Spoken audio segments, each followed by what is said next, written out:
We are joined by Academy Award winner Hans Zimmer right now. Hans, good morning. How are you, sir?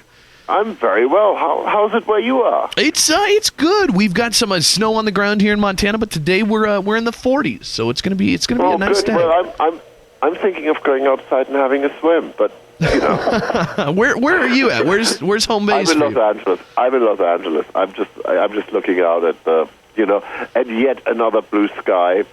It's fantastic. It's pretty standard there in Los Angeles.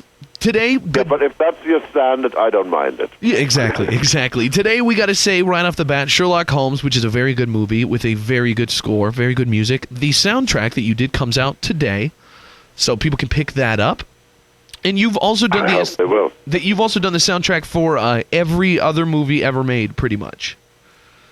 No, I left a couple out.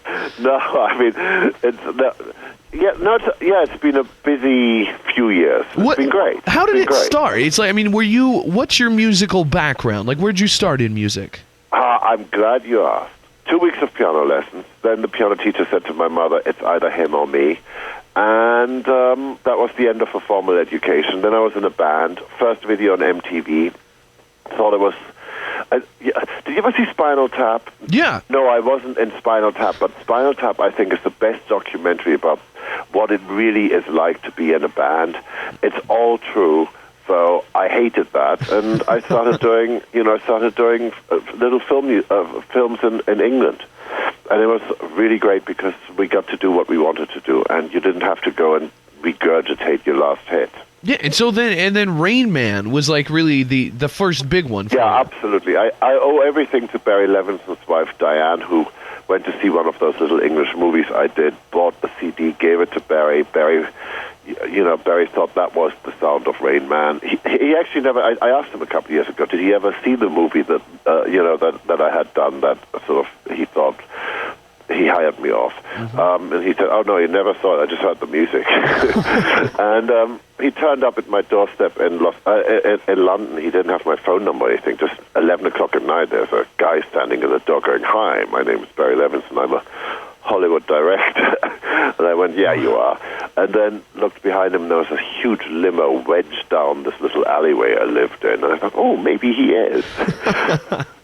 He said, "Would I like to come to Hollywood and work on the Tom Cruise, Dustin Hoffman movie?" Yeah, and I said, "Yes, please." And the rest is history. And, exactly. And it's been a great ride. I can imagine. I mean, a lot of people will do some great films and some great work, but I mean, you just get all the great work. I mean, you've done so many amazing things. I want to know what it's like to do what you do. I mean, what's the process like? Do they give you the film and you get to watch it, or do they give you the vibe and you make the music, or what's the process like when you're doing that? We start off with, actually it's a very good way of putting it, the vibe. I like, for instance, right now I'm working with, Chris Nolan again. I mean, after Dark Knight, even Dark Knight, the way it started was the two of us sitting in a restaurant, bottle of wine, and me going, "Chris, so what is it? What is it? What's the story you're telling?" And I just get him to tell me the story, and I read the script. If I read the script, I read it after talking to the director, because you want to know what's in the guy's head. But as he's starting to talk, as we're starting to talk about it, I'm starting to get little ideas. And somewhere along the line, if I'm really lucky, I get, a couple of notes popping into my head. But really, it's about working out the concept and the tone of the whole thing together as much as possible. I mean, with Guy Ritchie, it was great, because there's a lot of music we both like. I mean, we love a lot of Irish music. We love a lot of punk stuff, especially the Pogues and, the Clash and things like this. And then we like a whole bunch of gypsy music from Eastern Europe. And in a way, we were going to go and tell you a different Sherlock Holmes. I mean, this is a Sherlock Holmes you've never seen before. And I don't think the trailers even tell you really where we went with this thing. And partly, the other thing is I get to work with all the musicians that I love working with. Yeah, that's got to be nice. It's most really nice. I mean, there's a violinist, a Russian violinist I love. I mean, okay, we weren't letting him play violin. We were making him play fiddle. There's a there's no difference in the actual physicality of the instrument. It's just a different approach, Would you get to work with big stars? I mean, big musicians, like an Elton John. Somebody like that. How do you get these people involved in projects? Phone them up. You just call up and say, hey Elton, I'm doing a movie, a cartoon about lions. Yeah, actually, Sherlock Holmes.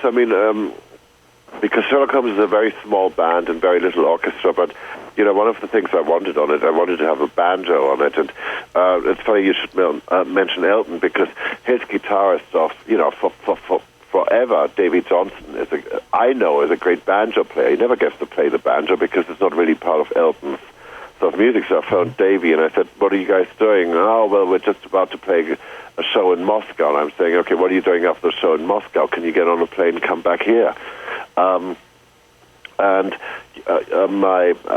My other violinist on Sherlock Holmes plays in Dave Stewart's band, and she plays with Steve Vai. So she has she has a rock background as well. We all sort of, in a funny way, we all come from rock and roll, and we also found our way in this other music that gave us a lot more freedom, which is film music. That's such a cool story there. What are you working on? Sherlock Holmes, obviously, the soundtrack comes out today. Very, very successful at the box office. Right. What are you working on now? And do you work on multiple movies at the same time, or do you get one done and then move on?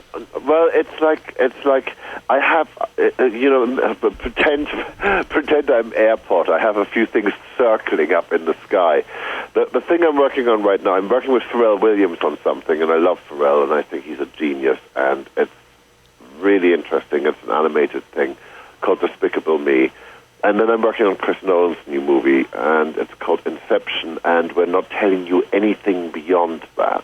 But it's like nothing you'll ever have seen. Yeah, I've heard it's kind of a weird, kind of new sci-fi type experience, so interesting. You don't have to tell me, Hans. I'll figure it out. Yeah, all I'm going to say is, I promise you, you will. It's like nothing you've ever seen or experienced. That is awesome. What a cool career you've got. Cool, and obviously, come on, it's a great job. Yeah, I wouldn't swap it for anything. And you get the opportunity to work on such great films throughout your career. And obviously, not only is it cool for you, it's cool for us as fans because you do such a good job on these movies that it really it makes them fun to watch. So, don't take that music for granted. A lot of times it's fantastic, and a lot of times it's done by the gentleman we're talking to right now, Hans Zimmer. The soundtrack to your new one, Sherlock Holmes, comes out today.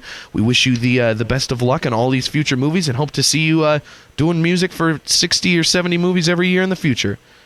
Thank you. Hans, have a good one. Right. Thanks for joining us. Okay, be well. Bye-bye. Bye. The Big J Show. Weekday mornings from 6 till 10 on Billings' #1 hit music station, Hot 101.9.